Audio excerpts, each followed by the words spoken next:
আসসালামু আলাইকুম ভিউয়ার্স, দেশ ও দেশের বাইরে থেকে যেখান থেকে দেখছেন আপনাদের সবাইকে জানাই আন্তরিক শুভেচ্ছা ও অভিনন্দন। ভিউয়ার্স, আপনাদের সাথে আজকে এমন একটি ভিডিও শেয়ার করব যে ভিডিওটি দেখলে আপনাদের শরীর শিহরিত হয়ে উঠবে। চলমান এই কঠিন পরিস্থিতিতে জনগণের প্রশাসনের উপর তেমন কোনো আস্থা নেই। তাদের যেই আশা ভরসা শুধু আর্মির উপর, আর আর্মির হাতে যদি ছাত্রছাত্রী বা জনগণ খুন হয় তাহলে জনগণ কার উপর ভরসা করে চলবে। আজকে আপনাদের সাথে এমন একটি ভিডিও শেয়ার করতে যাচ্ছি যেখানে আর্মি স্বয়ং নিজেই তার স্বীকারোক্তি দিচ্ছে তাকে সরকার গুলি করার অর্ডার দিয়েছে।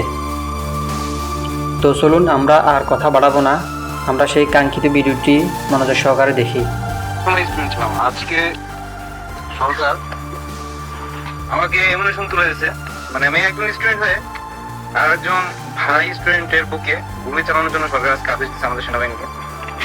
আমি দেখাতে চাচ্ছি যে এরকম একটা বুলেট কিভাবে পারলো সরকার যে আমাদের ভাই যারা স্টুডেন্ট তাদের বুকে গুলি করার জন্য। না, খুব খারাপ লাগলো যে যে সেনাবাহিনীর দেরকে এত সম্মান করে আজ সেনাবাহিনীকে আজকে গুলি করার জন্য আজকে আদেশ দিয়েছে।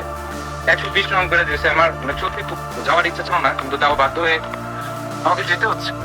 মানে আমার আসতেছে না, কি বলবো। জনস্বার্থে আপনারা সবাই ভিডিওটি বেশি বেশি শেয়ার করবেন যাতে ভিডিওটি সবাই দেখতে পায়।